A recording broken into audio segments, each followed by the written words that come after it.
the hell did it go? Oh, God.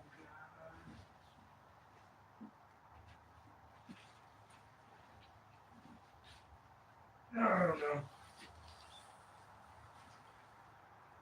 It's fine. I don't need it right away.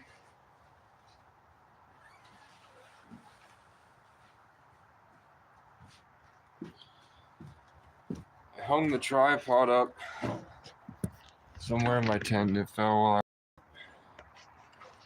Crazy dreams I will not talk about. Push it sideways. Hello, butterfly. Right to left. And I said I won't talk about my dreams because they concern that butterfly, but that's all I'll say. Okay. What up? I'm smoking a cigarette.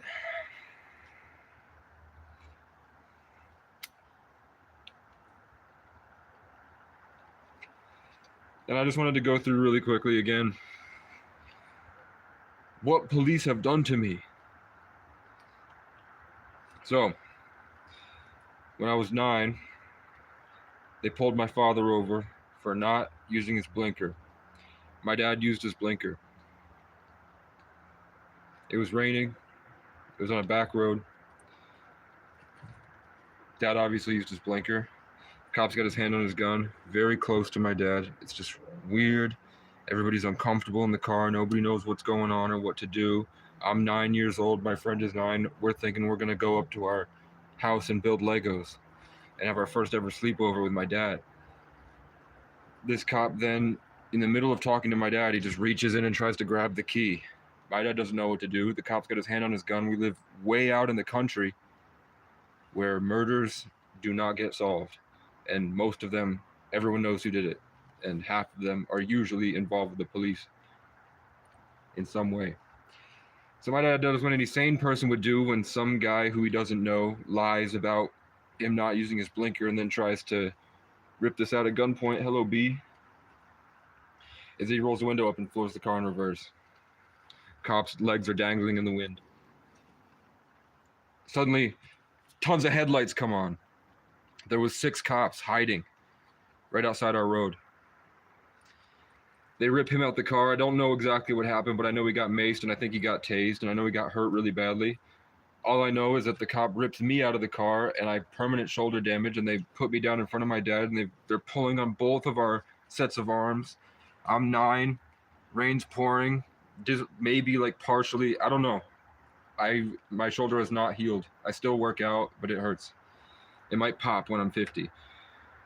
My dad caved in. Oh, I can feel, I'm a super empath, I can feel all the cops are embarrassed because he whooped him. It took 6 cops to get him down. And they're making him say things I don't remember, but I know he'll call me and repeat what he says when he's drunk, reliving it, telling me to run away because he thinks that I'm 9 standing in front of him. Then he went to jail for a couple years for that. And we lost the potential of hundreds of millions of dollars in equity,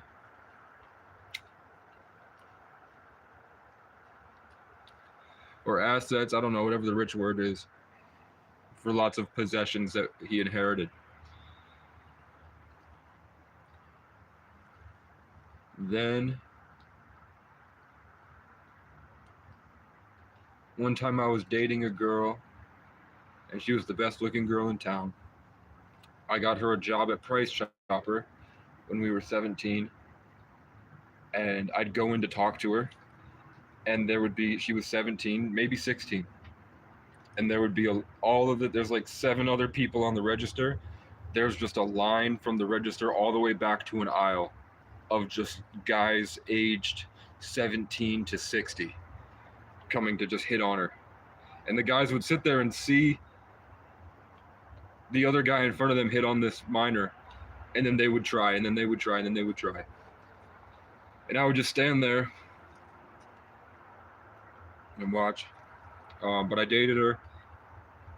After I started dating her,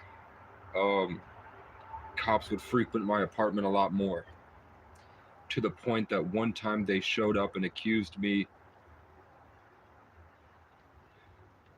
We were having sex. Maybe that one cop walked by and heard it. There would be no way, like it was not something that they would confuse for pain. like I was hurting her or something. But 7 cops showed up the same way they did with my dad. I could tell. I now know what it's like when 7 cops are trying to jump somebody out in the country. So they made her get out of the room, and they all crowded her like this, like stomach to stomach, standing over her and trying to get her to say I was some type of way.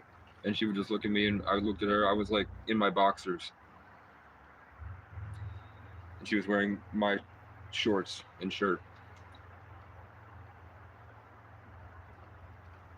So they huffed and puffed and left angry. Then I went down to West Virginia for a little. I mean, I did go to Miami, and we threw a party in Miami during COVID, and 20 cops showed up.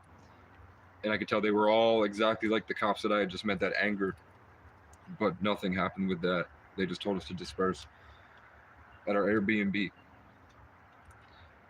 But then I came back after a couple months of traveling. I came back and I dressed differently, and the cops would just bother me. I had friends that were of color, and they were like LGBT women. So like beautiful girls from Vermont that think that they're a guy, and we're like, you're not a guy, you're just weird. And I would sleep with you, but now I don't know. I don't want to enmesh spiritually with your mental illness. So you can sit and hang out, and I'll just be with my girlfriend when she gets back from work. But I had a lot of friends that were girls that would hang out, because I was just sitting around in my house, and I had a nice place. It was fun. It was Section 8. I didn't have to pay. I had video games and everything. So a lot of people came to hang out a lot back then. While my girlfriend was at work, and I didn't cheat on her.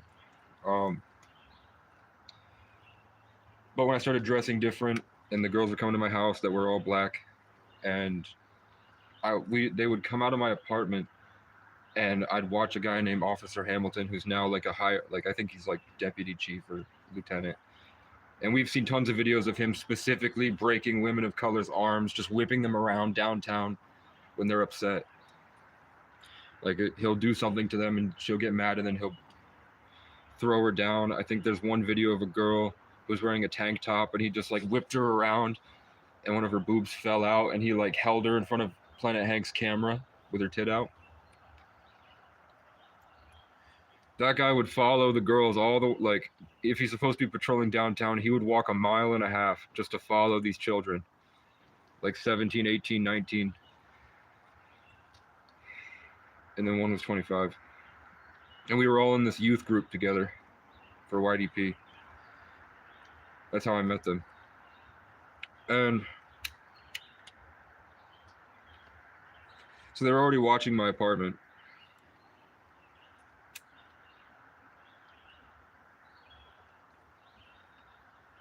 Then the story is my neighbor came out and saw my other neighbor next to me listening in. I don't know what was going on in my apartment, but he was caught listening into my door. Then his friend, who lives upstairs, came down and told me he's a psychic. I just had a spiritual awakening. I didn't know what to do. I was alone. One time I went to hang out with him, and he tried to drug me and suck my dick, and I just left before it could happen. But back then that was really traumatizing for me, especially when I'm in isolation and I just ruminate all day, and I don't have it all figured out yet.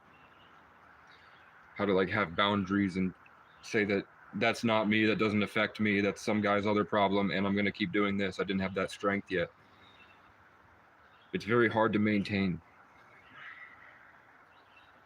Then when I started having friends over, and we would just be playing video games and laughing, we wouldn't be loud, we wouldn't be yelling, the music wasn't loud. But I think he was mad that I had people over and that guy was sitting alone listening to it. We know that he goes and listens whenever there's any noise at all, for whatever reason. So one time he came out and started screaming at us about to keep the noise down. I said, I don't know what you're talking about, but there's literally no noise.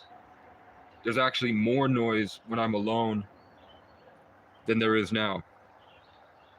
So I was like, if you want, I'll give you my phone number, and you can just text me a speaker emoji if you think that there's a noise thing, and we'll turn it down, and we'll find out what a comfortable time is. And he just said, no, and he kept getting in my face. So I was like, okay, bro.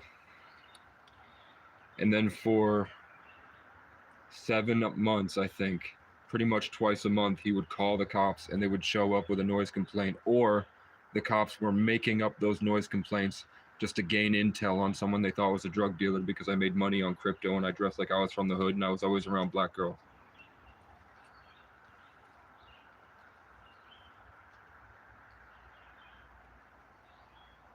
And those girls were the least likely people I've ever met to be criminals, which is really ironic. But after 7 months of noise complaints, and I didn't want to be there. I didn't keep up with my paperwork. I was telling, every time things would happen, I would tell my landlord, this guy just did this. This is happening. I don't know what to do. Can we please figure something out? I don't know if I'm ready to be outside, and I don't have anywhere else to go. I'd like to keep this apartment, but stuff is happening. I've almost been raped. And they're lying to the cops. Eventually, they didn't take my side. I got evicted, and then the day that I got evicted, lightning struck the landlord's building and burned the entire roof off. So on my first day of homelessness, I got a Taco Bell burrito, and I just ate it outside of her office because I've known that the landlord my whole life. They were my family's landlord at a different complex. I've known Nancy my whole life pretty much. And I texted Nancy tons of times saying this guy is trying to molest me and I'm staying away from them, and then they get mad and they're now getting worse to me. And I'm just sitting in my apartment doing nothing. Working out, reading books, taking the right supplements, getting sunlight, walking on the track 10 miles a day, trying to fix what really was just a matter of I needed to get away from the people I was around, my friends, and just focus on myself. I was just in the wrong environment with the wrong people, but I thought it was a brain injury and tons of different stuff. Really all it was is that it was a psychological thing because I felt defeated. So that happened with the landlord.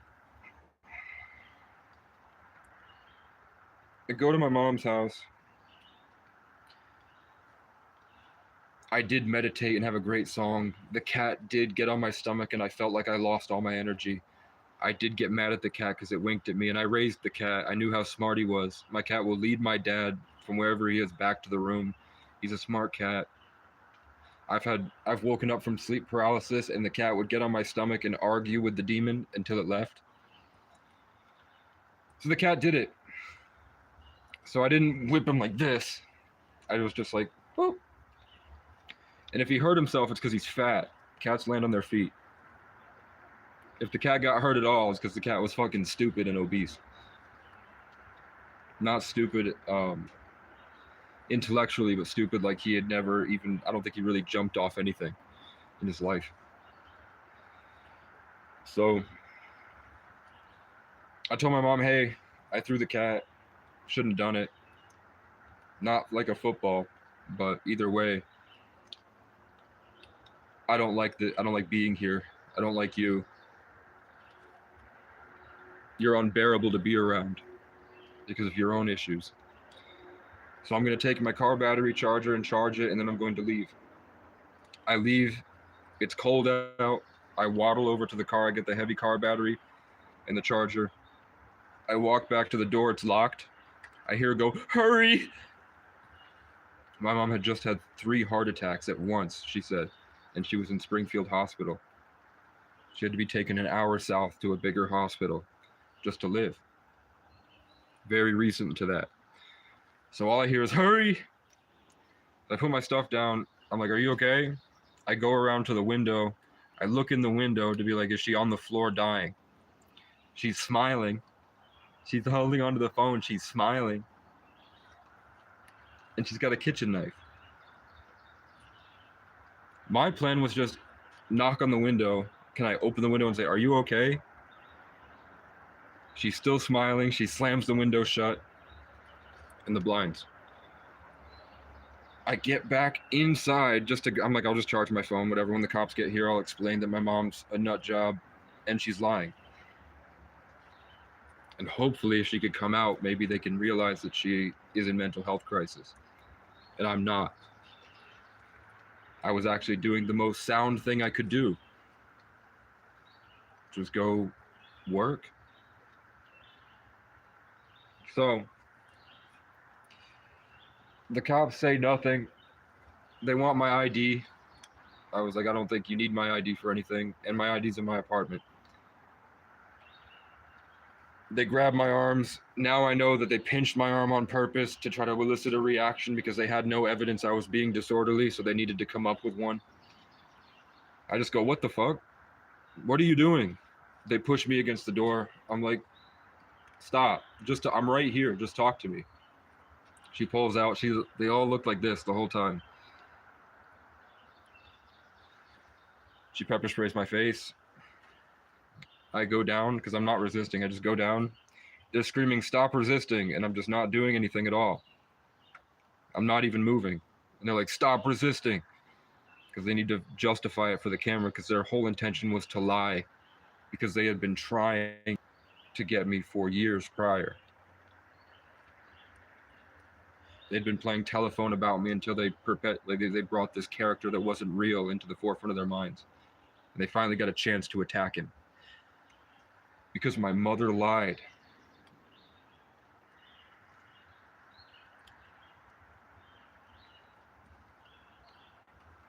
And it's the truth. And I hope to God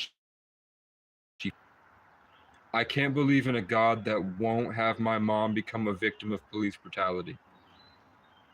The only other option I can give her is that I hope to God she outlives Melissa and then she dies knowing Jesse and Ariana will never visit her because they don't care in the first place. They're a bunch of people that pretend to care. And when it comes time to prove, do you really? They have never.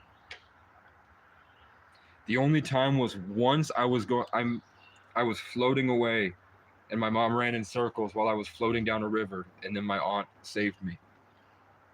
And I wasn't going to go anywhere, I was just going to go down a river. I wasn't going to die or anything.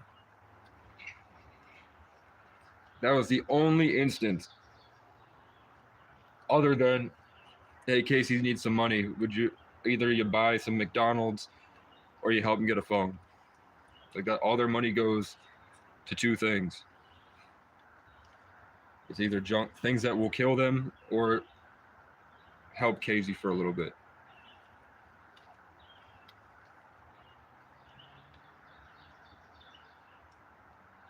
They're dying from obesity and they spend all their money on food.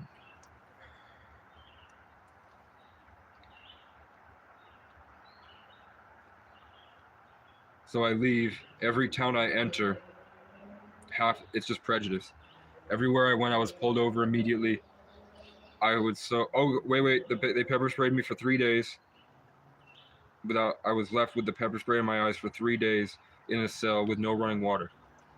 So I was trying desperately to get the toilet to get my eyes and get this, but I just couldn't get it out of my hair, so I just left it. I would scream for help and nobody came. The lieutenant was like, I'll get to you when I get to you. And he didn't for 3 days. And now I cannot see. If you notice, my eyes are kind of fucked up. Like if you go back to how I looked in the 2021 video intro, my first ever video, from that to my second video, you can see how it psychologically affected me. And my eyes are just never recovered.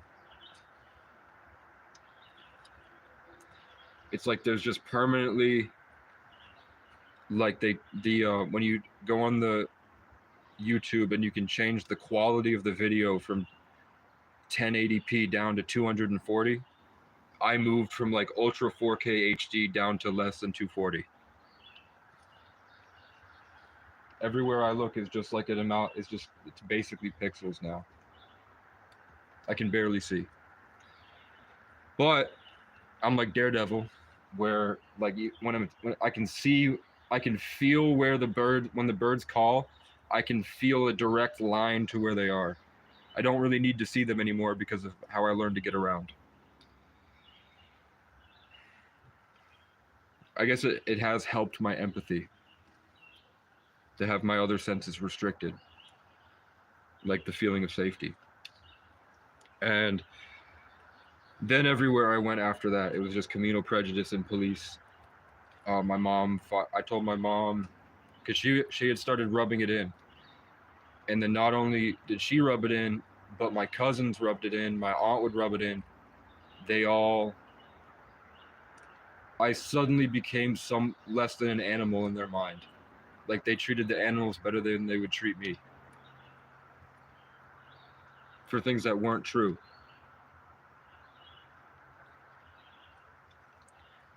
So it seemed to me like everyone in my life only cared because they were obligated to.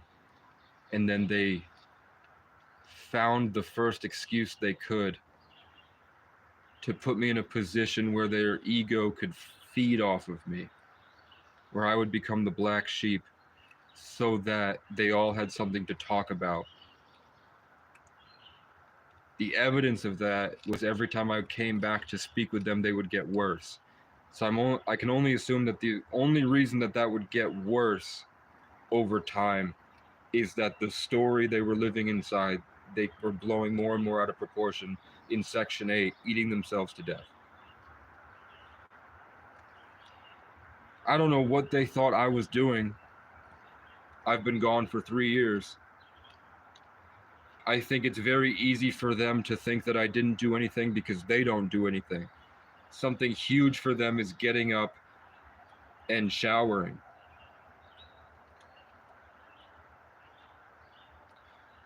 So the concept of that I live like 12 hours of my day a full life. I don't think that they could even comprehend what that's like to have more than one conversation a day. So there would be no way for them to truly understand what I've been through. My Aunt Allison is loving going to bars and hanging out with her family. I wonder why they don't call my mom. I think she posted she was at a biker bar, hanging out with tons of people. And then my grandma and grandpa probably at dinner recently, all together with tons of people. I wonder why they never call my mom. But they used to talk to me until my mom had this story.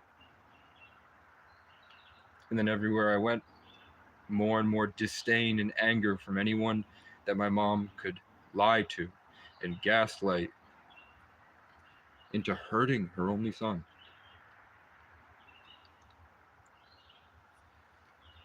So when the whole world is trying to beat you into becoming something and you don't really have a way to assert yourself and you don't really have the foundation,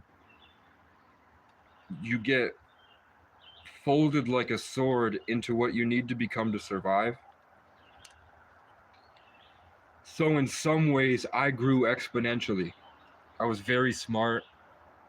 A lot of things were really enhanced. But the things that would make me be normal, like being able to just hang out and not be like a shaking animal when you bring them inside. So I became in a position where people could only recognize my greatness if they shed away a lot of their inadequacies and they would be afraid to introspect. So it was like I was playing a note they couldn't force themselves to hear. So everywhere I went, like the people that I had left behind only really saw me as worse. Even though I'm like, I lost weight. I'm active every day now. I'm tan. I've had a bunch of cool new experiences with a bunch of cool different people. I've survived people trying to take my life. I've won several fights. I've survived winters alone. I've stood up to countless bullies.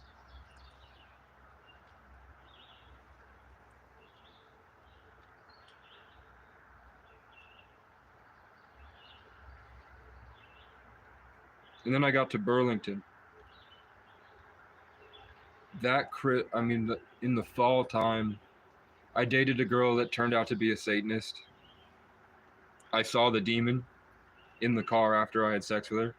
It was just there. It was this disgusting darkness that every time I had a thought, it would magnetize out and I would lose part of my light, and then she would cackle, and then I felt like she was literally taking it and becoming it. I was feeling drained and lifeless and empty and more like a zombie, and I was watching her get built up with my skills and attributes. That was the first real time I recognized energy vampirism. I would just deny it and keep moving forward. Before then, I was just like, that's all going to sort itself out if I just keep going. Because I know that I for that to happen, I have to be some active part in it somehow. So I will just leave. But then the court cases became, I recognized the court and the judge and all of them. And turns out society is all completely around that code, that game about siphoning emotional wealth through social status. It never occurred to me because I always just, I don't know, maybe I just had a positive mindset with growth over consistency. I didn't have jealousy or anything. When I was, if I was ever jealous of somebody, it just motivated me to get in the gym. I wouldn't do things to destroy them.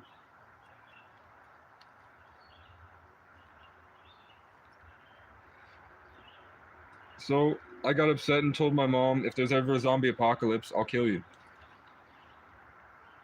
And I hope God gives me the opportunity.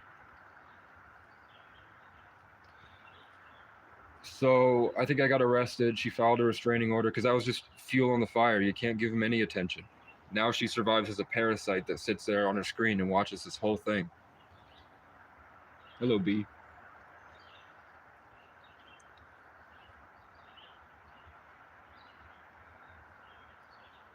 Then she would text me. I would answer. In a couple weeks, the cops would show up. Then I could realize how the devil would orchestrate these situations where I would be fighting and fighting and fighting, and then the whole day was just attack after attack after attack. And I was still under the assumption police were good people that were just doing their jobs. So I didn't change the way I dressed. I still dressed like I was from the hood. Thanksgiving,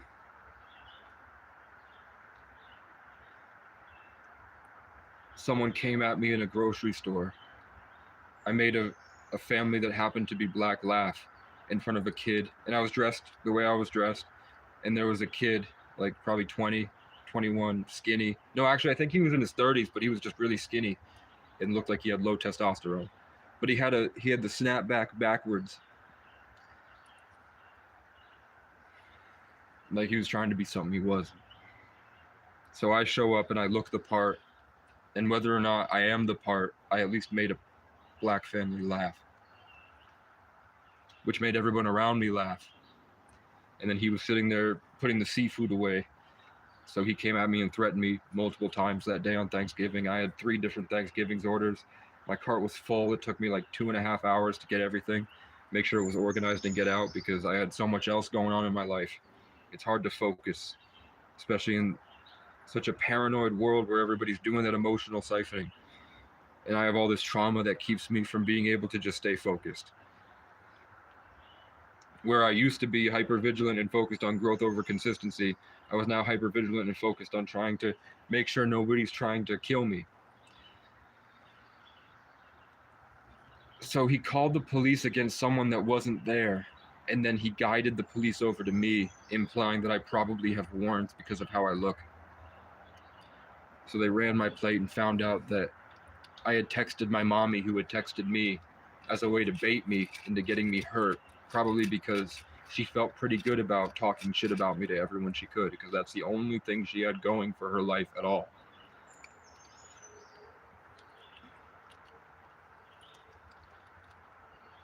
Was the destruction of my destiny. Trying to force me to be something I wasn't.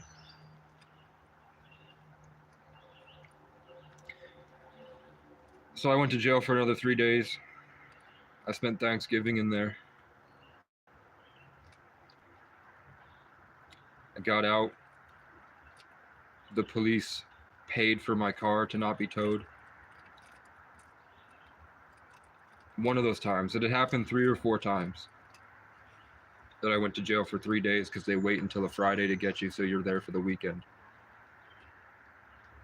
Maybe because they needed to teach me a lesson they think I didn't already know.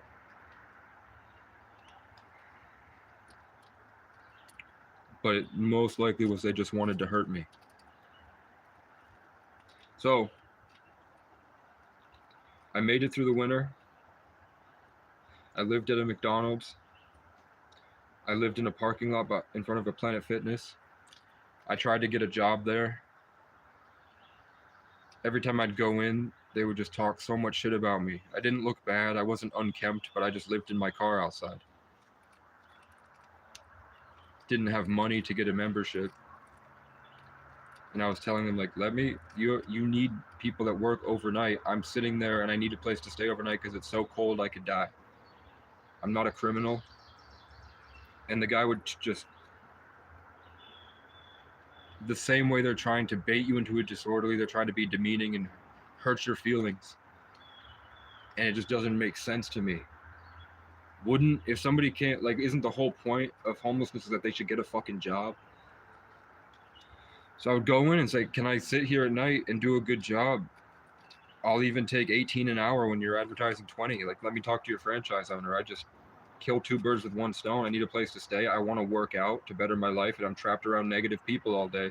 I don't want to sit in the McDonald's where everyone's paranoid and possessed by parasites. The best way I could advocate that at the time, which was just, I would like a job.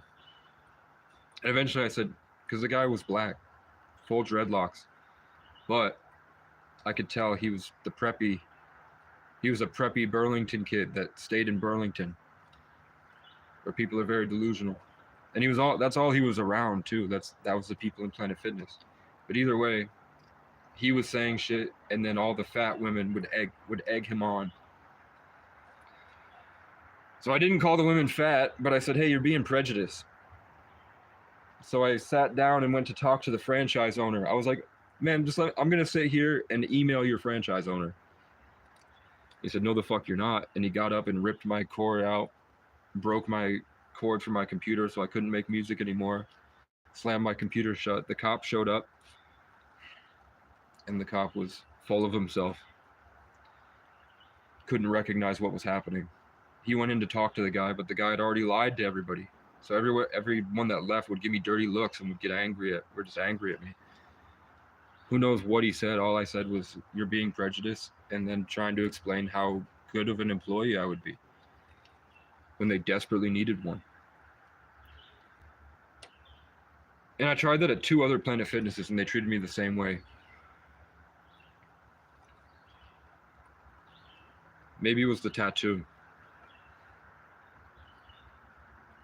It might have been the tattoo and the Timbs. Or maybe they were worried about social stuff because I was an attractive young man, beaming with bright energy that you can only get from persevering through such suffering. Then for Christmas, my family got me a portable toilet as a fuck you, as a haha. Like it's a joke. I made it through the winter. I think I only got hypothermia once. Like I woke up and I couldn't move my hands and feet, and my whole body hurt, and it was hard to move. Like I think I just didn't have enough water or something. Like I had shut down, and I couldn't move. So I had to like get myself, and it really hurt.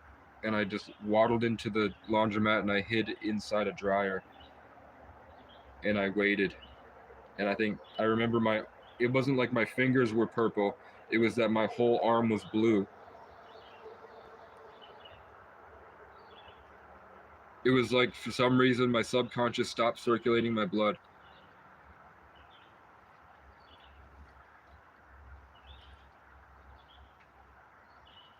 Then I got money to get a coat from CVO, a community action program. I got enough gas to go to Morrisville to get a coat because it was a really warm coat and it was a really good deal. So I got to Morrisville. I spent just enough I had to get McDonald's. As I'm eating the McDonald's, Sergeant Ron Audette, the guy that molests the homeless women, ripped my door put his hand on my wheel and said, "I know what you're doing here." And I'm just watching Smosh videos and eating my Big Mac, enjoying a warm meal for once. And then he slammed the car door and my side mirror fell off because someone else had already smashed my side mirror, and they took a power tool to the side of my car. They'd popped my tires a few times, and I had to wait until someone generous would find me and would pay for my tire. Like one time, a guy who owned a construction company said, "I don't have work for you, but I know you're going to be outside my site until I pay for it, so I'm going to pay for your tire," which was nice and probably frames him in a good light for all the rich people that saw it happen.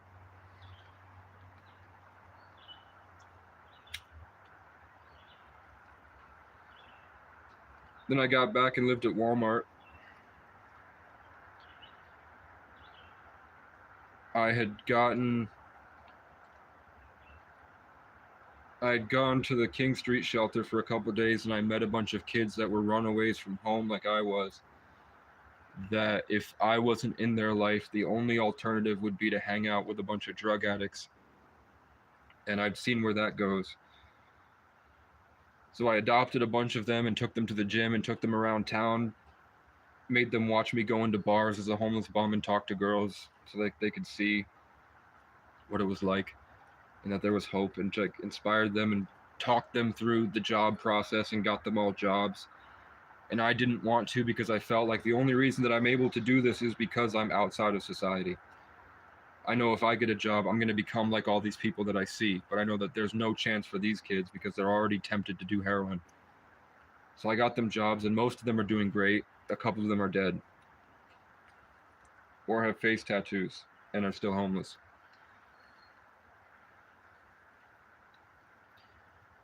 But I brought one of them to my car to pick up things, and he was just an addict. So he sat down outside my car and took a bunch of bong rips in front of everybody. So the next day, they slapped a giant "You have 48 hours to leave" on my car. I told them the situation. They're like, "I wish the best, man." I said I'm going to go to Handy's Towing and talk to them because I don't have phone service, and try to get them figure out where I can put my car.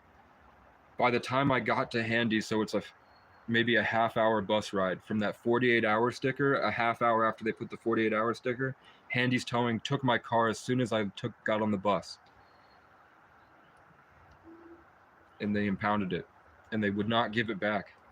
For the first month, they told me they didn't have it. Then after a month went by, they say, "We always had it, and you owe us $3,000 for this expensive, rare car that they don't make anymore."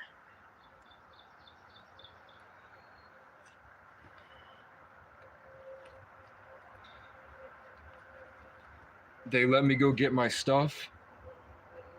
They would not let me take my expensive things.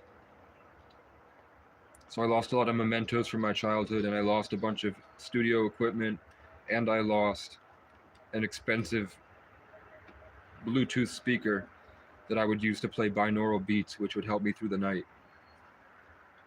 keeping me a shield around the matrix. So people would show up and they would see me in the car, and I would usually feel like they were punching me with hate. Hello, bird. The robin just ate some giant bug that was gunning for me. And I didn't know what it was. I think that was like a horsefly or something. It was big enough that I saw it. It might have been a bumblebee or something. And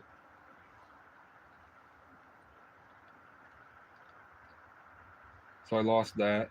Oh yeah, when I had the portable speaker, I could play the binaural beats, and then they would walk by, and I would feel them. Instead of hitting me, it would hit the frequency, and then their subconscious would be affected, and then all the energy wouldn't hit me. Because instead of seeing a homeless guy, they heard the music, so that stayed in their mind.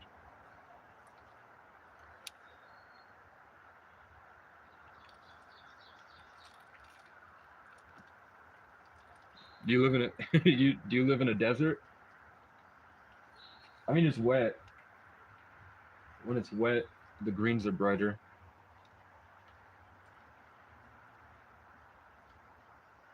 See how they took my car. I went back to the shelter. The kids had all by the time I was gone, the kids had all gotten into drugs. Um, they did throw a party for me as like a thank you. Some of the kids, the rest of my stuff was stolen by some kids in there. But the kids that I got jobs when I got back, they played a bunch of Celtic music, and we had a pizza party. And there was a kid named Joel who was like 17, and he was like, he's Mexican, he's like this tall, and he was like, I know that you don't see it, but everyone does see you as a king.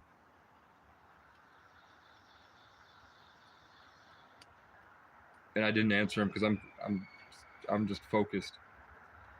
I have to make sure I don't lose my mind, or else the people that hurt me win. So I had a lot of other things I needed to do, so I didn't appreciate hanging out with him.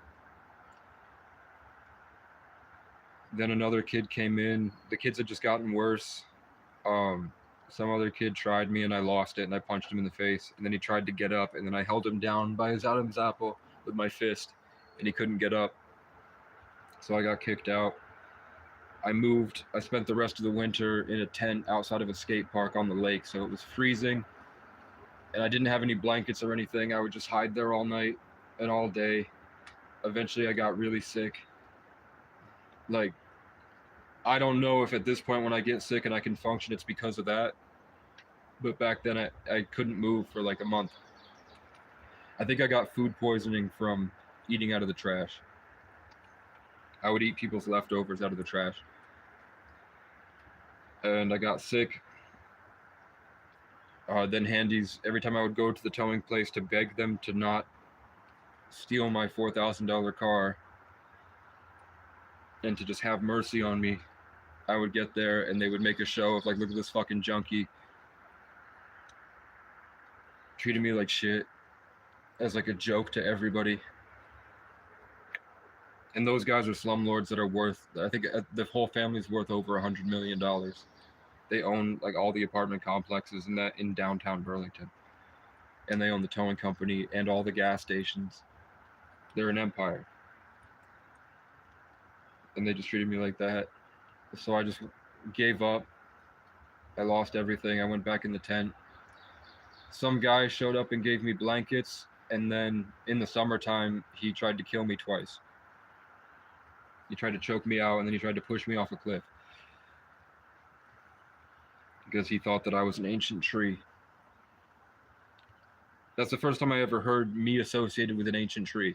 Other than I really wanted a Groot tattoo with a bunch of trees that were all attached to Groot. I wanted a Groot tattoo where it's like the typical sleeve with like the pine forests, but I wanted them to all be attached to Groot and then baby Groot right here. Which now that, look at where I am now.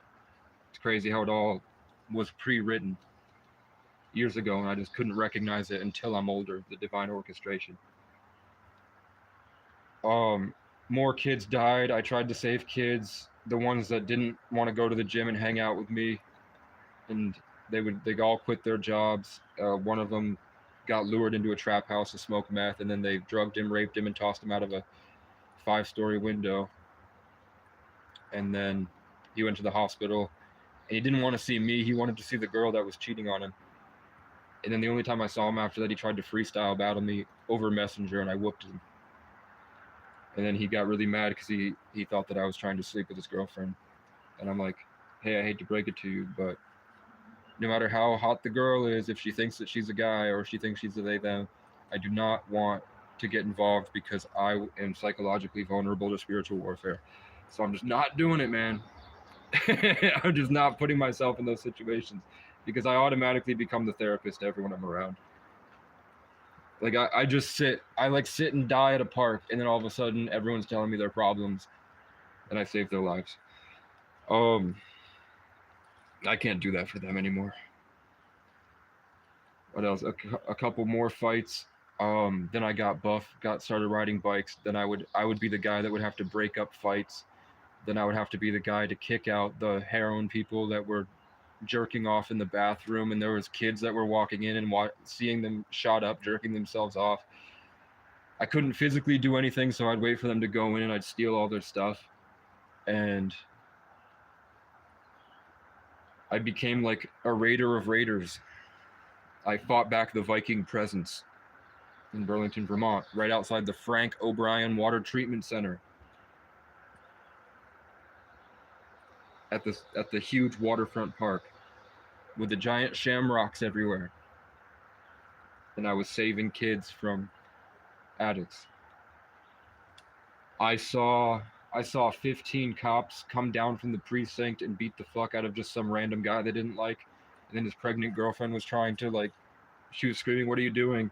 And they all got in her face and all put their belly against her pregnant belly and were like, "What the fuck are you gonna do about it?" And then I had to help her get home. More instances, just standing up to bullies all day. I had to fight people on buses. I had to protect. I like saved a woman who was gonna get stabbed. I got in the way of the knife, and I pushed the guy down, and then he came at me, and I picked him up. And then the cops got there, and the cops didn't. They let him go, and then they kept interviewing me about like who am I affiliated with, what am I doing in Burlington. They all just kept trying to check me, and then I'm just strong. I'd been going through, I'd done so much with economic services and police brutalities and traveling alone. The cops just could not break my spirit. They really tried to dominate me and attach me to the matrix. And then I would just hold back and I'd hold there and they couldn't do anything. And they'd try to lunge at me. And then a college kid would walk by, like a pretty girl would walk by and would look at me and would block the way. So I felt I was connected to college and he got blocked because everything, his whole problem was that he's sexually frustrated. So stuff like that would happen, and the cops would get more mad at me. Um, and then I performed at Oakledge. I moved to Oakledge to get away from the homeless people that were trying to kill me, set up a compound, and then I would just, like the 4th of July happened, I put a bunch of feathers in my hair and I went around and had a bunch of food and I saved a bunch of the leftovers. Um, I would go in and I was still talking to every community action program I could because I knew that if my presence is there and I'm at least offering things that I can, something that like God will work through me at least. And I know that I'm in the year of the cat, which is my element. So I know that I'm supposed to do big things this year. I'm in my power. So if I was gonna make a big impact on the world, I didn't just lay around. So I got up and I was like, the best thing I can do is at least talk to all the people that are in charge of other people. So I met coincidentally tons of leaders, and whether it's by God or whatever, I happened to be inspirational for them, and I taught them a lot of stuff about how to be calm in such chaotic environments, dealing with people that are suffering in an unjust world, because they have a passion to help people. So I made people all the guys became more confident that I was around. Eventually it became really draining because when you give them power they're not supposed to have, it becomes gamey and they start to become energy vampires. So it was a lot of self-sacrifice, but I kept going because that's what a 33 life path is. So I was like, I guess that's my purpose now.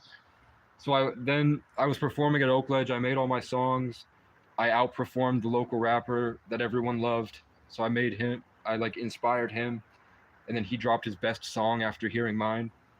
The best song he's ever made was a week after he heard my music, and then after that, when I left, he's never made anything close. And I think he just gave up. And that's the case for every other artist except for one, and that one other artist I'm talking about, I randomly see him. Like he's all the way up in Maine, and I'll be like in New York or something, and then he just passes me by, and I see his license plate, and I see him. I met him at a party when I was 18, and then he dropped his best song the day later. For whatever reason, I'm performing at Oakledge. I have to save a schizophrenic man who's got a bunch of heroin addicts in the back of his car, trying to convince him to sell the car to them, and they'll pay him, and they know they won't. They're just going to take off. So I snuck in. I got them out. I got them land in the park where they could have their tent. I talked to the parks department owner, and then I got the car free. And then he just gave me the car out of gratitude because he knew what was going on. Once he had the freedom to think, he was like, okay, I can't afford this car. I can't pay it. They're just going to keep getting in trouble, and that's going to happen again. You should get the car. God is telling me to give you the car. So I made sure that he was safe and had a place to go, and immediately I went down to see John Michael and to see my cousin Jesse and my family. The first chance I had to go back home to the people that had done all that stuff to me, I did because I knew I was just going to be the change. Let me get another cigarette.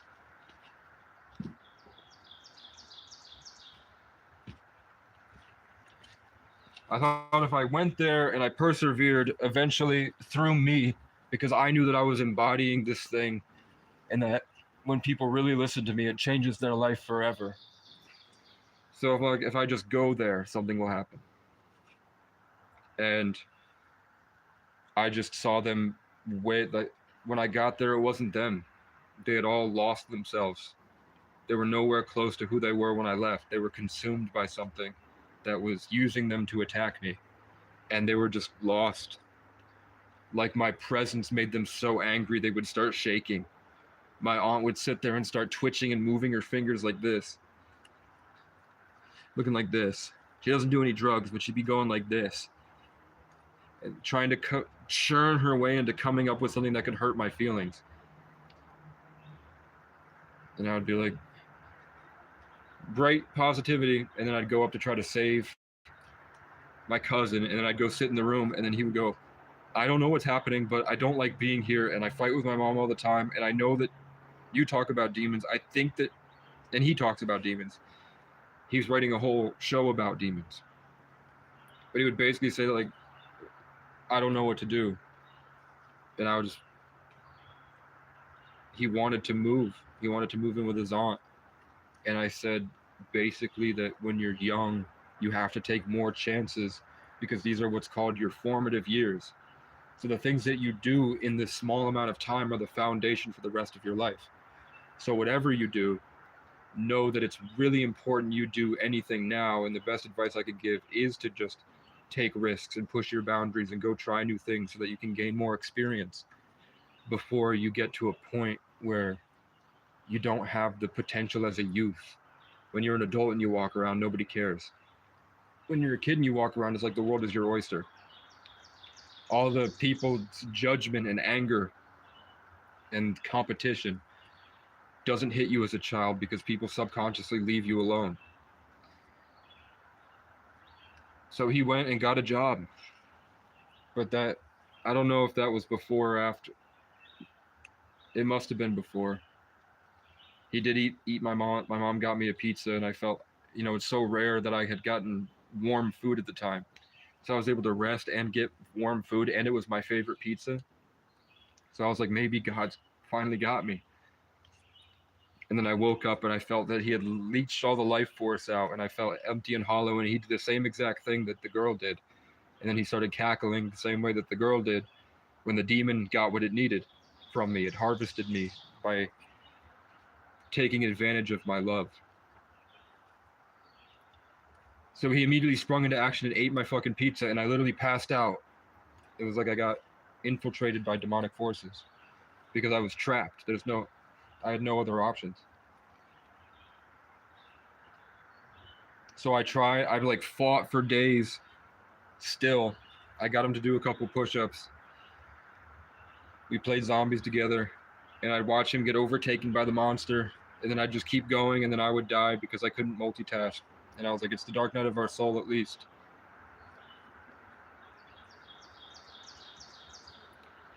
And then at the last day, he was just antagonizing me, like just saying things to hurt my feelings.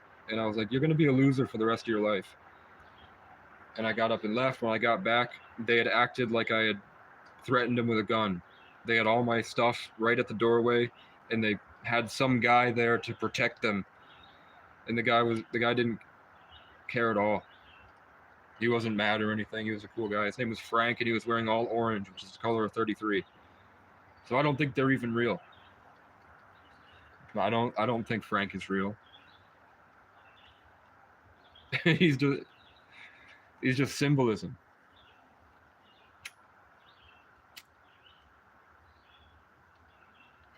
But I had $10 to my name. I spent the last of my money giving myself and him drinks because Frank was the only nice person in the area. So I left it on a good note. And I knew that because they thought that they had got me, my cousin Jesse he had been completely possessed by that controlling and manipulative energy. I know what it's like when people are possessed and consumed by a demonic force. So just giving Frank that drink and just being like, shake his hand, nice to meet you, man. Proving that I was nothing close to anything they've ever said about me. I saw them, then my cousin Jesse started doing this. They're like the trying to constantly reach his way in.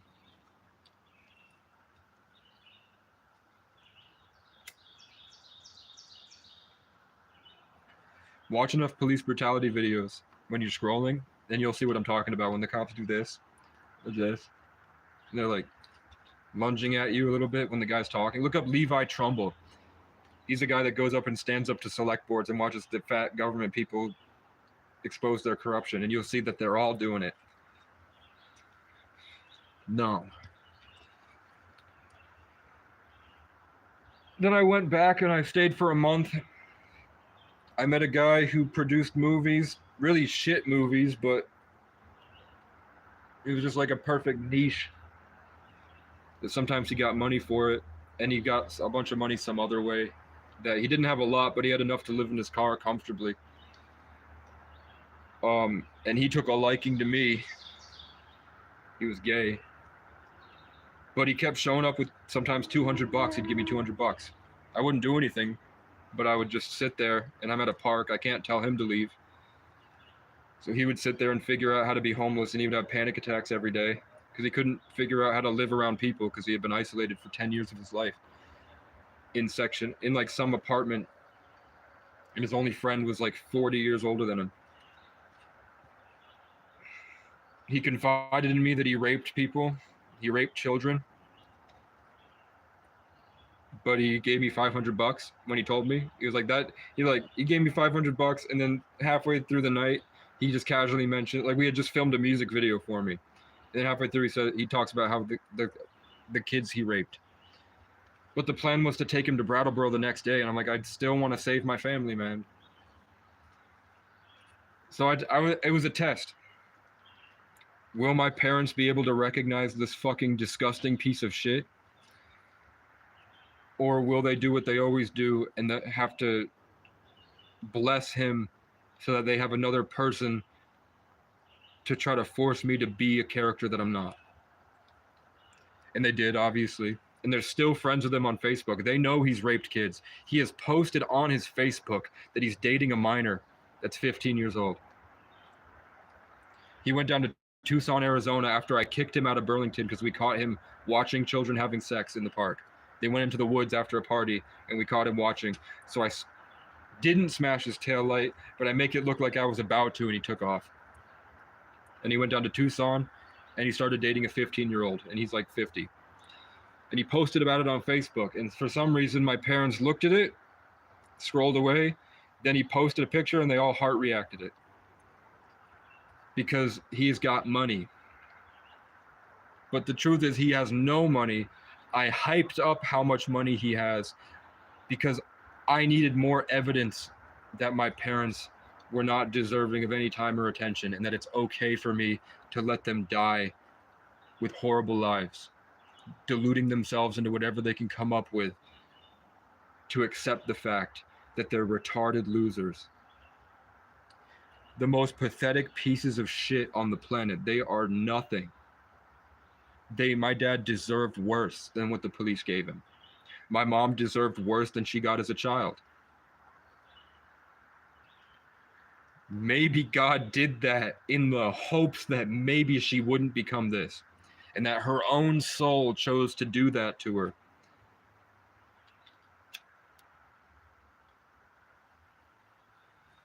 To make her as unique as she could be.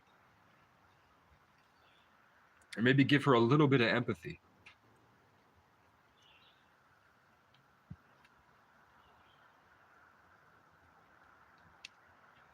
But it didn't work.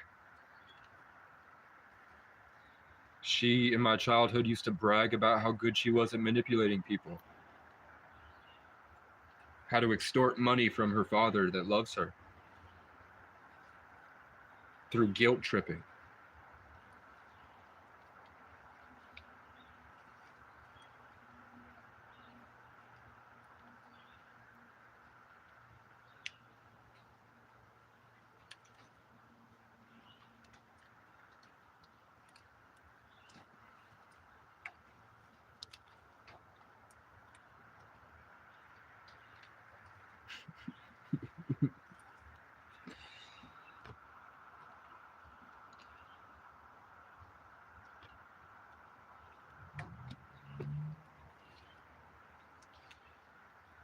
When I got back, scared him off. That was the last time I saw my brother, John Michael, who's not my blood brother, but he's pretty much the closest person I had to somebody that understood certain things about me without any sort of like, without any strings attached, I guess.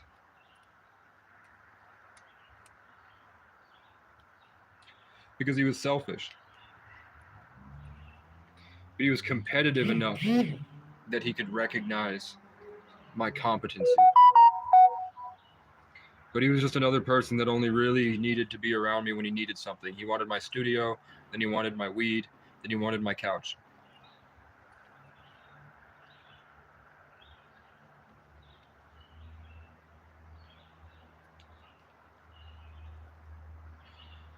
But it is what it is. But I had the car, so I started traveling and door dashing. More people cut like the amount of cuts on my car. I think you can go back and see. I showed you somebody took a literal power tool and just cut the side of my car when I was living outside of Walmart in Newport. Cops would pull me over all the time and would scream at me, scream in my face. It's like spitting at me.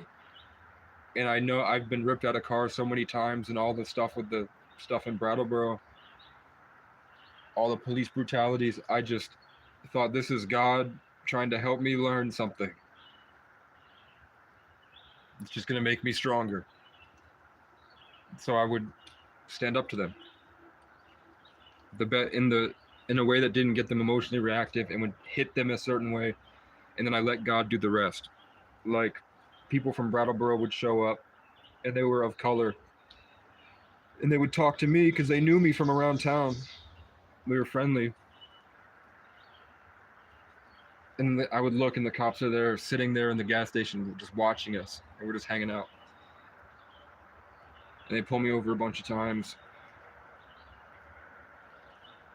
until I did get the car trapped for winter, so I spent that Christmas.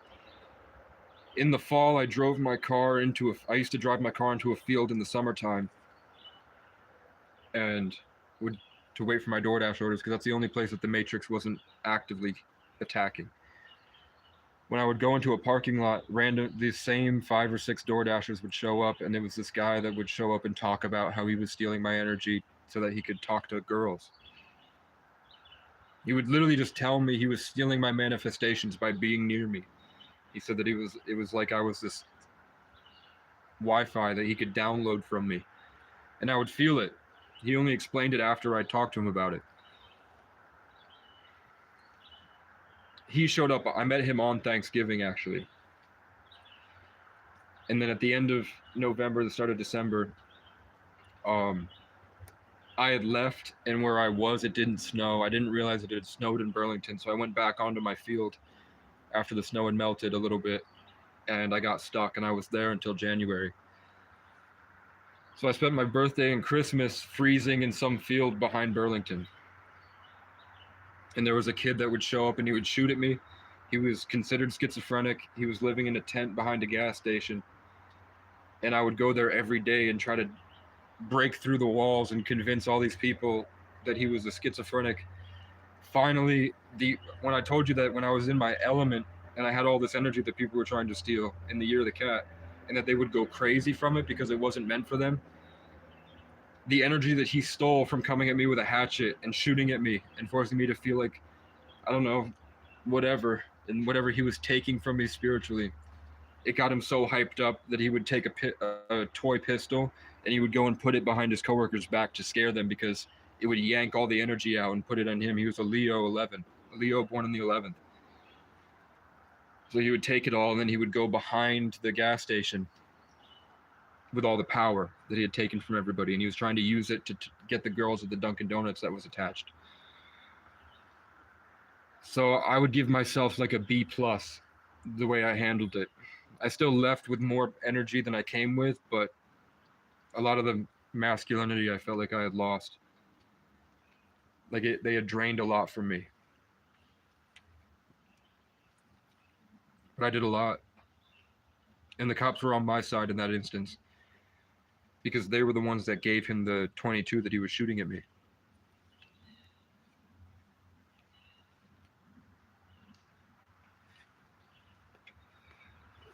So I told him I had a recording of them, of him saying that the police gave him the gun.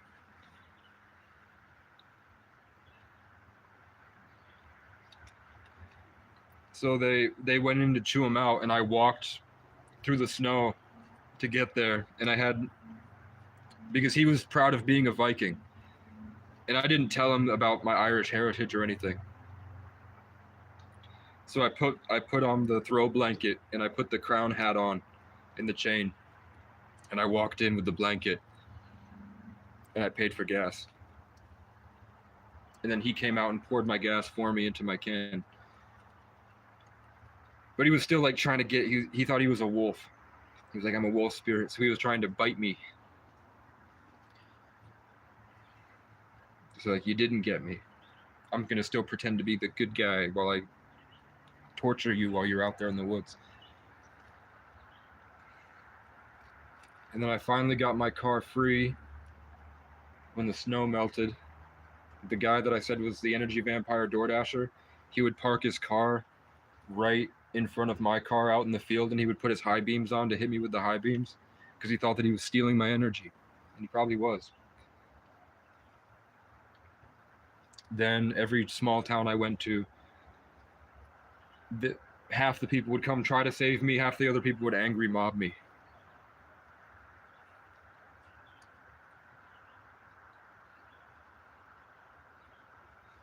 I got a job that would berate me and talk down to me, and they wouldn't feed me, and they knew I was homeless and was hungry, and they wouldn't help, and they just made it worse. And then later I found out that it's a tax thing, that if you hire a homeless person in Vermont at the ski resort, you get a tax break. So they were cycling homeless people out. They would hire homeless people, and then they would make it so unbearable they would quit, and then they would hire somebody else. So I left there, and then I made it a couple different places until I broke down in Randolph. And then Ryan Brady came at me with the baton, and then the woman at the barn lied that I would threaten to kill her, and the cop showed up and just yanked at my pants and looked inside because she said I had weapons. Then I called all the different precincts I could, all the different state police departments, and told them I just caught them sexually assaulting me and illegally searching me. Then they just made life worse until I was forced to come here. Then I got trespassed from the college because I had permission to be there, and somebody that didn't even work at the college did the whole homeless junkie piece of shit thing, and I said, you're fat. If you lost your weight, you'd feel better. Then I walked up to college and I was doing, you see how I called the bird?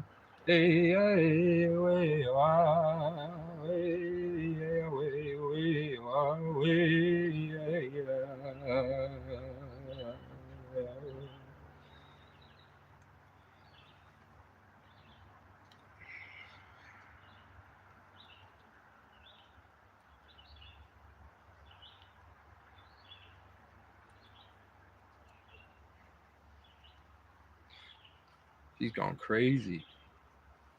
She's gone crazy. Yeah, and then cops found out I had a YouTube, and then every town I entered after that, the police would come bother me to talk about how much they didn't respect me. Then I went, the same person that lied about the hatchet lied that I stole something from her, and the cops just charged me anyway. The state prosecutor told me to get a life. The judge would laugh at me. So then I started unmuting and talking and standing up for myself.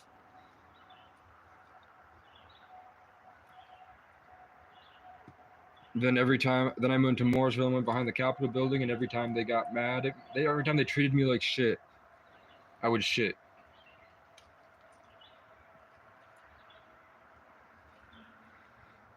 which is cool that it was in Leo season. I used to shit outside of a government, the Capitol building every time the Capitol Police were mean to me, because I needed the Wi-Fi behind it, so I lived behind it, and I'd get the Wi-Fi and I'd live stream every day. I got like 300, 400 subscribers from it, and every time they were rude, when I had to shit, I just would leave it. But then somebody else shit, which was really funny. Somebody else pooped, and they blamed that poop on me, so they lost it over that one. And now they have an outhouse. The problem is that they didn't put an outhouse to deter homeless people, and then I guess me shitting everywhere. This year they finally got one downtown. Then I got a bike. We did a group manifestation for a black specialized bike, and the exact bike that I wanted spawned down the road, and I walked over and found it. So I had to go to Morrisville to fix it. Got permission because I'm a responsible person. So I went and got permission to be outside and live stream at night. I had this big feeling of God's grace, this power, this anointing, this peace. As soon as I took the step to start making a song, because that's all I would ever use it for, is how can I make my songs better? A cop showed up really aggressive, really angry, doing the same like weird thing that you see in police brutality videos where it looks like there's something possessing them trying to crawl its way out, where they have to move their fingers like this. It's weird. And they'd be shaking and stomping and spitting. He solicited a trespass. So I had permission to be there, and he convinced the guy to trespass me. Then everywhere I went, the cops would bother me. I found another place to have permission to be on. They tried to get me trespassed, and the owner said no. Then a cop who he saw me when I had short hair, but he didn't see me in the different clothes I was wearing, and I had my hair down, and it was brushed. It looked better. But my hair was like this, and I was on my phone. So he got up, put his high beams on, stomped on my notebook, walked over to me, pulled his pants up a little bit so his fucking dick was visible, and he put it like this close to my head while I'm sitting crisscross. And I just turned my phone on and moved like this. And that was...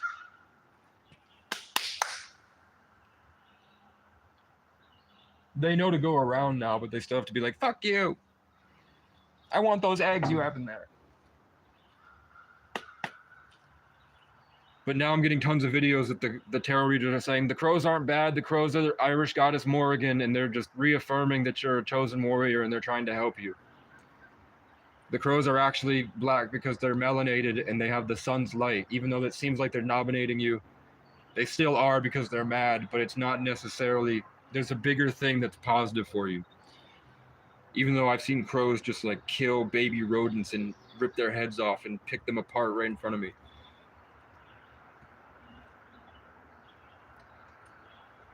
So Morrisville, turns out the cop that put his dick in my face, he goes up to homeless women and he gives them bogus charges and says, if you suck my dick, I'll drop the charges.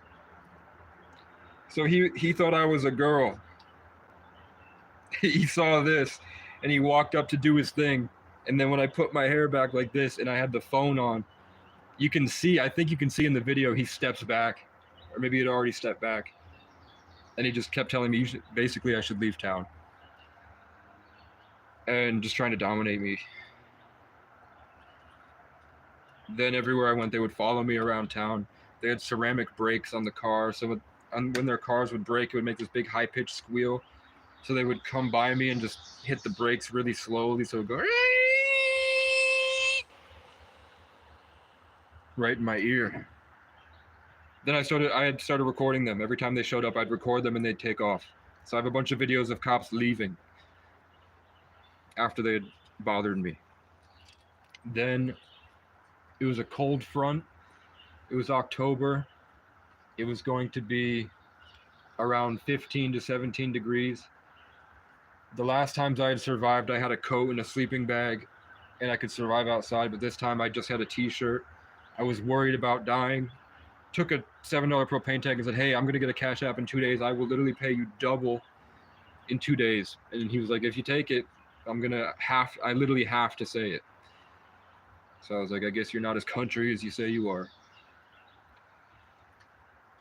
And then on the 19th, they showed up and they lied about why they were there. They didn't say anything at first, and they stomped around the tent to scare me. They lied about why they were there. They kept trying to force me to ID. There was no crime committed, so there was no reason for me to ID. They kept getting mad and more aggressive until they were screaming at me through the tent, just yelling. I'm like, do you hear how you sound right now? Then they just made up whatever, they made it up. They just decided to go through the arrest anyway, even though it's on camera, them saying that they had no idea who I was.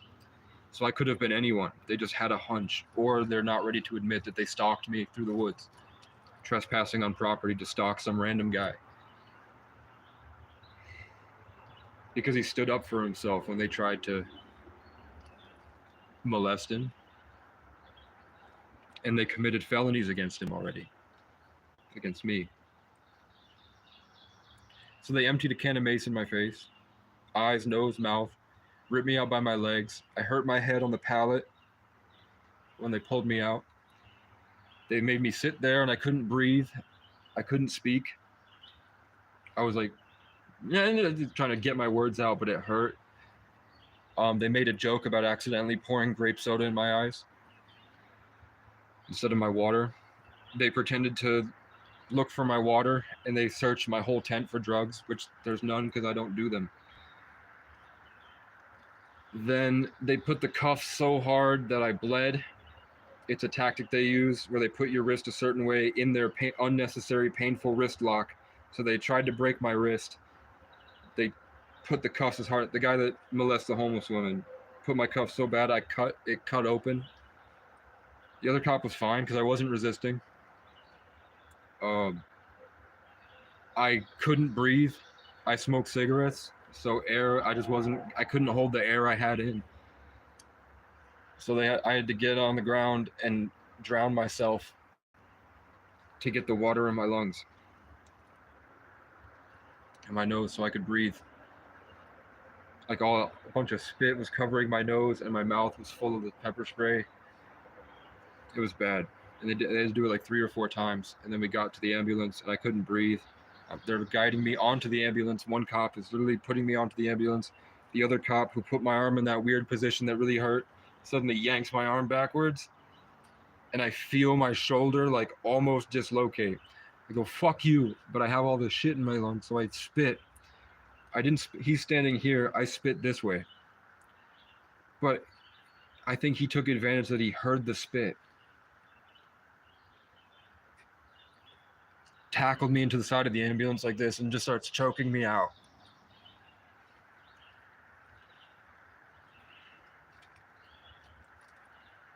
Then when I get the EMT tells the cop, these cuffs are really tight. The cop's like, well, it doesn't matter anymore. We get there. They do a really good job at washing my eyes, which makes me recognize how they didn't wash my eyes at all in Brattleboro 3 years ago.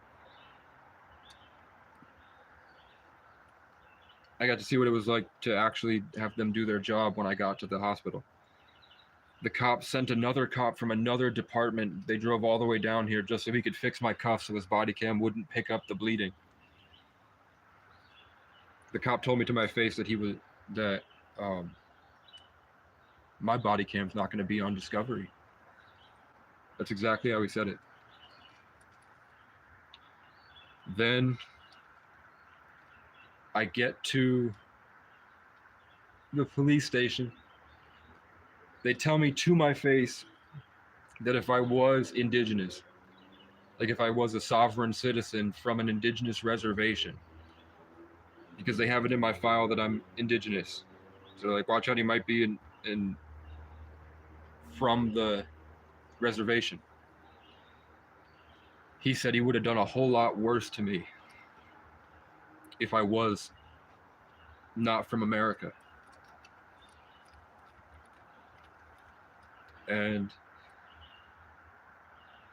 I tried to explain to the chief of police that drove me, or the second in command that drove me to the police station, what they had done to me, and they just laughed it off and didn't care.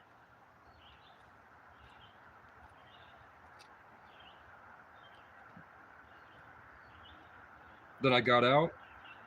A week later, they came back with mental health,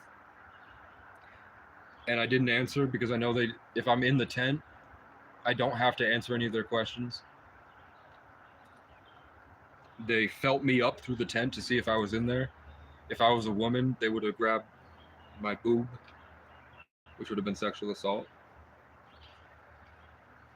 He said, if you don't speak, I'm going to do what I did to you last time. So he threatened to severely hurt me, possibly permanently, if he had really dislocated my shoulder like the cops did to my other one when I was 9. So I said, I plead the Fifth Amendment. I exercise my right to remain silent. Or whatever. I think I said, I plead the Fifth. And then the young trainee cop was like, he pleads the Fifth. What do we do? And the cop just kept going that he was going to hurt me if I didn't answer. So the other girl said, I don't like what you say about white people. Because I say, I'm tired of white people hurting me so much. And I'm just trying to make the world a better place. She said, if you can't answer what day of the week it is, they're going to have to take me in.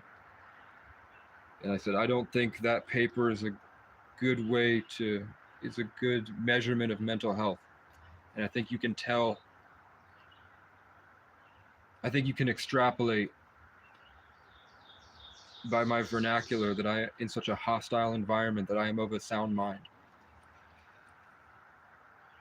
And then she said, well, I'm going to come back in 3 hours and find a way to haul you away for a long time.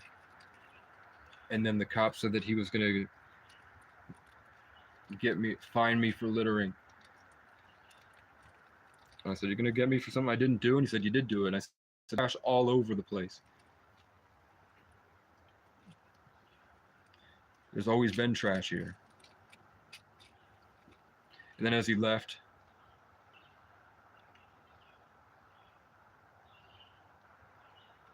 he said I spit in his face. He told everyone I spit in his face. He said something about himself, and I said, no, you're this, and your wife fantasizes about men like me. Oh, I said, how do you guys sleep at night? And he says, with my eyes closed. And I said, yeah, a belly full of beer. And your wife is fantasizing about men like me, if you even have one. And then he walked away.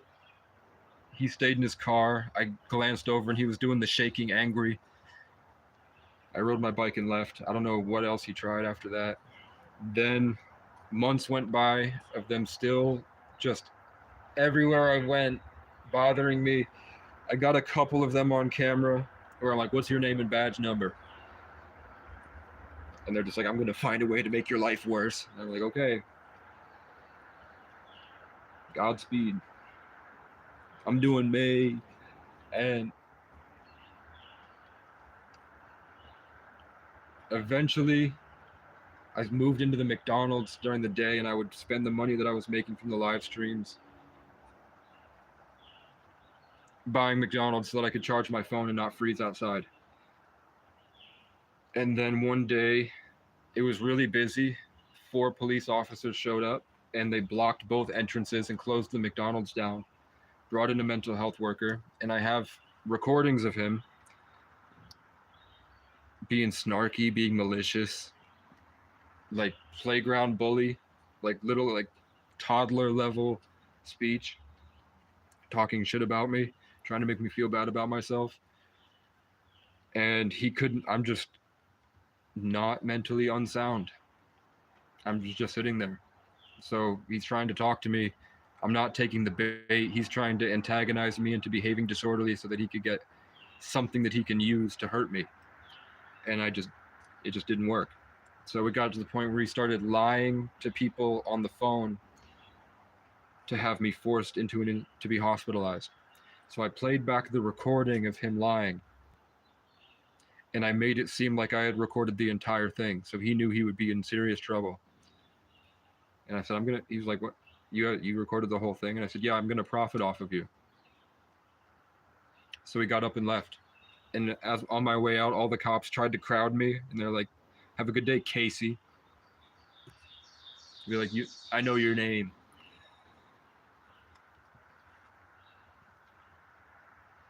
Then I got sick with 103-degree fever. The worst was it was 105. I know because I had a thermometer. So it's pretty easy to just every couple hours I would just sit there and see has it gotten worse. I think I live streamed for 4 days straight in the McDonald's while I had it. But eventually I couldn't sleep at night because it was too cold. I didn't have any heat. It was like I think it was -40. I would show you guys on the live. I would be walking and I'm like, look at my hands, and it would be like completely purple, and I'd have to sit and warm up in the McDonald's because I was so sick that I wasn't functioning properly biologically. And I got into the motel program. I was there for maybe a week. Because I opened my window to get fresh air, the woman came in, pushed me out of the way, freaked out about the window, saw all my tissues in the trash, said that if you look at the rules, you can't have the trash over the trash bin, so we're going to kick you out. So I had to go back. I was like awake for days. I passed out behind the homeless shelter, the homeless community program, and they called the police on me. So the cop showed up, kicked at me, spit at me, told me I'm not welcome in town. They tried to get the worker at Capstone, because they already knew the Capstone worker was prejudiced as well and was willing to help them hurt me. So he was trying to get her to say that my Tractor Supply wagon was hers, trying to give her ins so that they could confiscate my stuff. And I beat them. I talked to the one worker there that was nice, and because I had a good relationship with her, the demons all fled away. But then I pushed it and I talked to them more, and the whole conversation, you can see them saying things like, as long as you connect to me, and just like downgrading, demeaning people, attitude the whole way, obese. And I'm like, your whole point is to be helping people that are suffering. How do you not recognize how you're acting? The only person there that was nice was the one that had just left homelessness. She had just gotten out of homelessness. She was homeless for like a long time, and then she got the job, and then she had been working for 2 months. She was the only nice one there. The only person that could actually speak to me. Everyone else was trapped. And had no place to go, nowhere to go. So I took all the wagon, and it was snowing. I have a couple recordings of me on the rail trail carrying 100 pounds on the wagon, and the wheels don't work because it's 8 inches of snow. So I'm just dragging this 100 pounds. My hand hurts, really calloused, blisters, and I dragged it 11 miles. And then I passed out and tried to heal from my sickness at a park. And then instead of saying anything to me, people at the park just turned the power off on a day where it was going to be -50, -60. I remember, I think I posted about it too. It was going to be, when it was like -20, -10, they left me there. But when it got to -50 and 60, they showed up and turned the power off, and they laughed about it.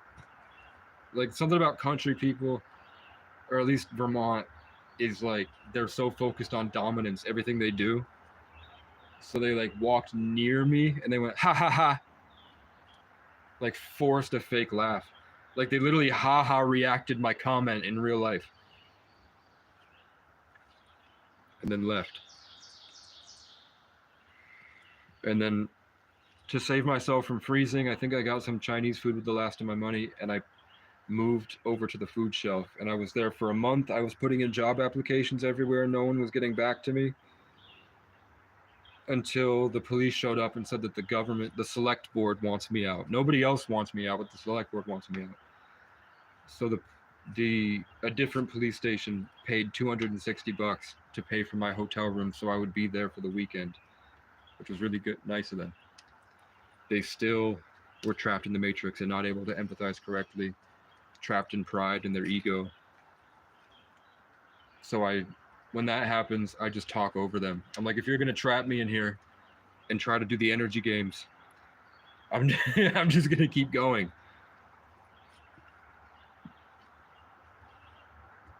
So I got to the motel program, and everyone knows how that turned out. And everything here was fine up until last week.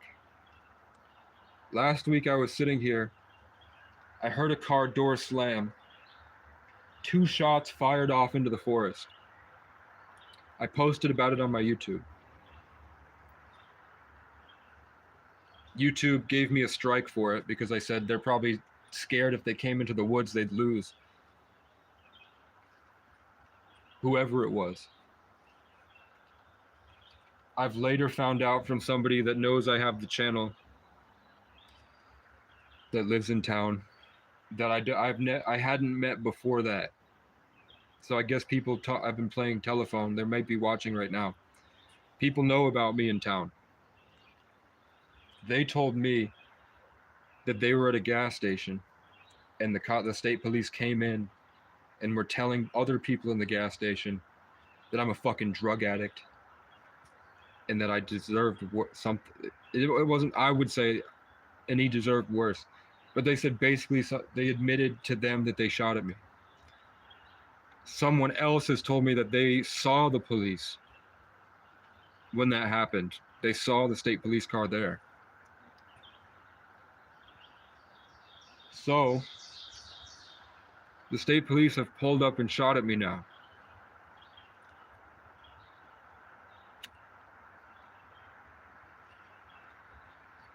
The state police are everywhere. At the time, I was actively advocating for Holly Chapman, who was molested and beaten unconscious on camera because she didn't want to get off a bus because the bus driver was mean to her for being homeless. Like, you fucking homeless junkie, piece of shit. And she was like, I'm not moving. And the cop showed up and screamed at her. Eventually, she got up and left. She didn't really put up much of a fight. Like, she didn't argue with him at all. She was trying to say that this guy was being horrible. And the cop was like, I don't fucking care. That's not going to happen. And then we don't know what happened because Hank cut off. We see her walking away, and then suddenly we see the cop straddling her, full missionary, rubbing his crotch, literally like he's on top of her, trying to move his arms, and you can see him fucking gyrating, raping her without penetration. So I don't know what that is, sexual assault. Doing things to bait her and pretending to grab her arms and then letting go of her arms, pretending to grab her arms and letting go of her arms. And she eventually scratches his eye, which is what he wanted. So then he full force beat her nose into her skull, knocked her unconscious. Then while she was like, she could barely move, she's like, stop. He put his whole elbow on her eye, put 210 probably pounds like this, and tried to force her skull to break.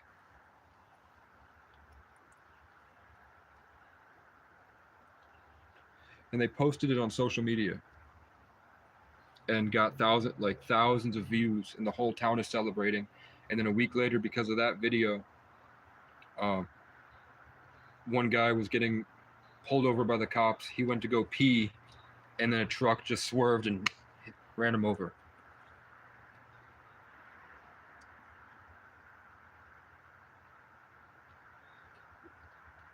So the camera guys specifically told not to post bad things. So that's stuff they consider good. So we have no idea what's really going on down there.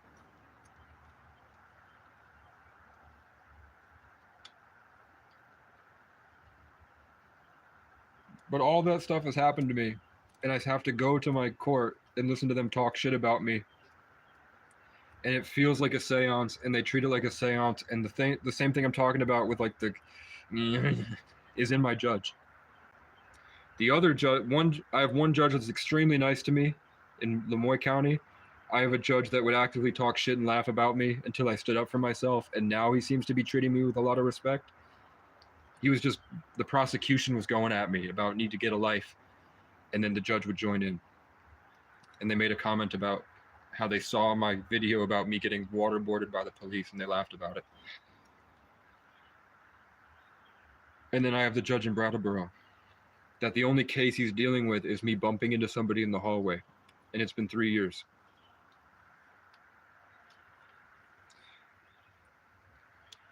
Unless my dad is willing to admit that he got out of his chair, walked across his apartment, and pushed me into a wall right next to something that could have impaled my neck.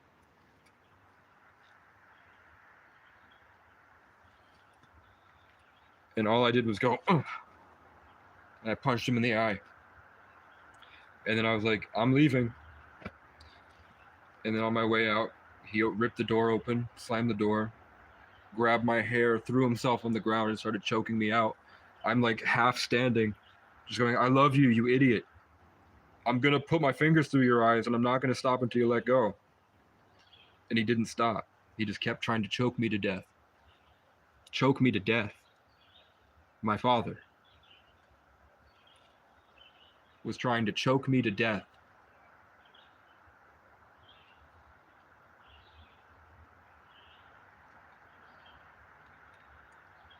Nothing.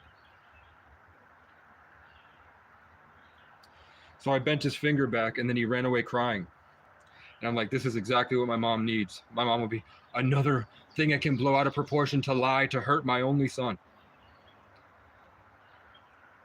So I drove to the center of town on top of the hill, and I called and said, hey, I've already called you multiple times to tell you my mom is an undiagnosed schizophrenic. She's a malignant narcissist.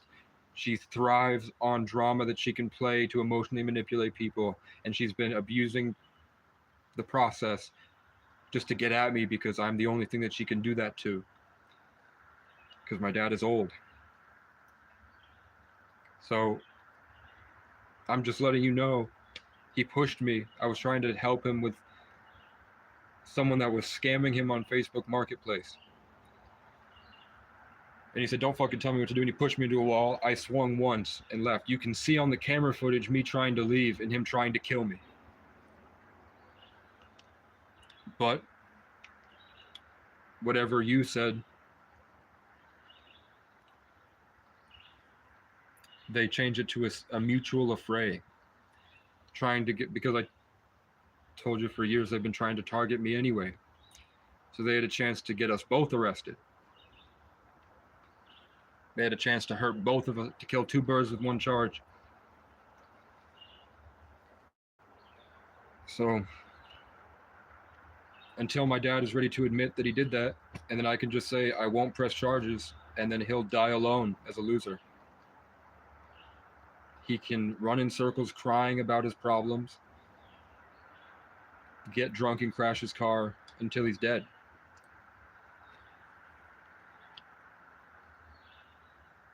All I want from my family is my things back.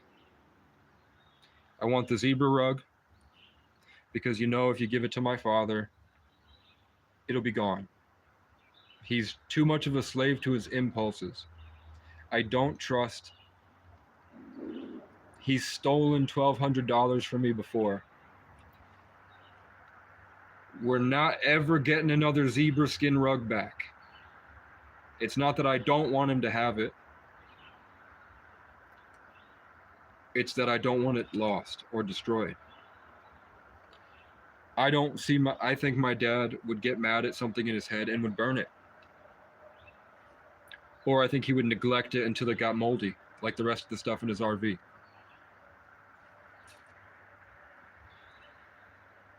So hopefully at some point I get an RV and I have enough income online that I can pay for the insurance, or I can get an e-bike and DoorDash to make my money. Because all my money from DoorDash, I would have had thousands of dollars, but I was driving a gas guzzler. So half of my money would go to gas just to keep me going. And it was cold enough, and my car had an alternator problem, so I had to keep it running. Or else I would have made enough money to get my needs met. So then I can fit my bench and all the stuff in my aunt's basement and the zebra rug, and I can take off anywhere and not have to worry. That's the only thing I'll ever want from my family for the rest of my life. There's nothing else. I'm done. I fought every day for 3 years. Every single day I woke up and I solved complex problems under extreme circumstances to find the most perfect way to help everybody. And I found those ways and I brought those ways to them, and they basically spit in my face.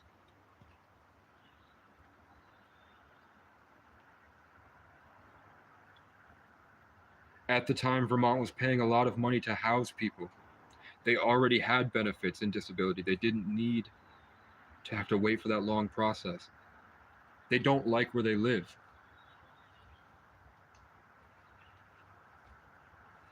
All they had to do was just combine their monthly income, believe in me enough that even though I'm homeless, I'm smart and I could have managed the money. And then they would have had consistent income and they would have had enough to get all their needs met. And the family would be profiting in a way that wasn't leeching off of my cousin like they planned to do. If Ariana wasn't making any money, none of them would give a fuck.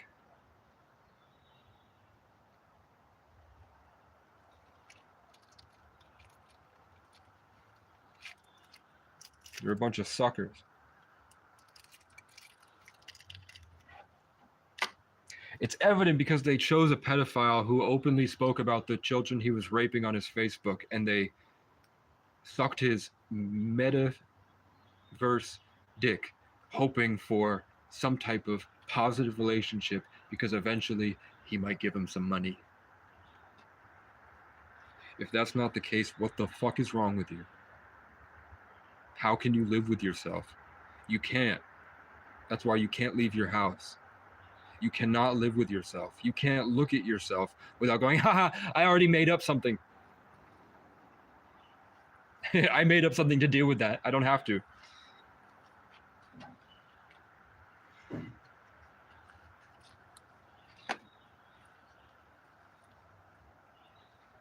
You must clip it.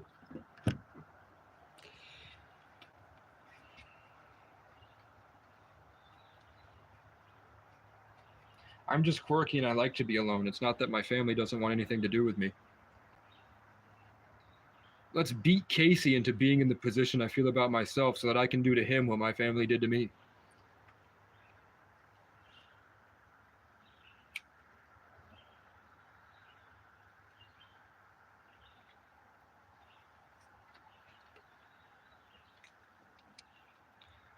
It's called abuse of the process, and you submit a FOIA request for the phone call that you called the police with, and if they find that there wasn't sufficient evidence and that you had a mental condition, it's a felony and you go to jail for a long time. And we have enough evidence now to show a repeated pattern. You called the motel, you called the cops, you called the cops again, you called a bunch of people when you had an active order of protection against me. It's called entrapment. Messaging someone you have a restraining order against, building a relationship with them only to call the police when you feel like it, is a felony. And those felonies stack on top of each other. Every single time you've ever reached out to me is a felony.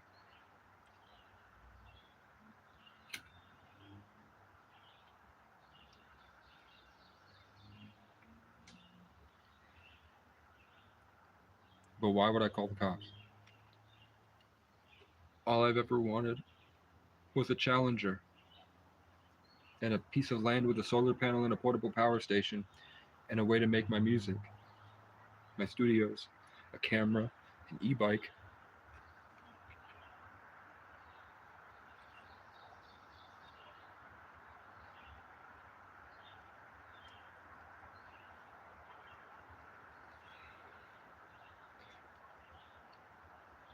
But how badass am I that I survived, man?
that a kick in the head?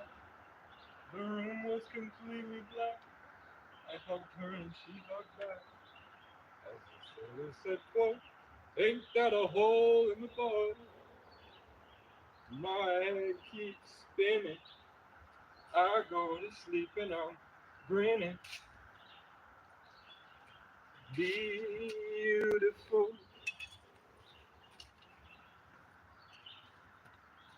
As a fellow once said, ain't that a kick in the head?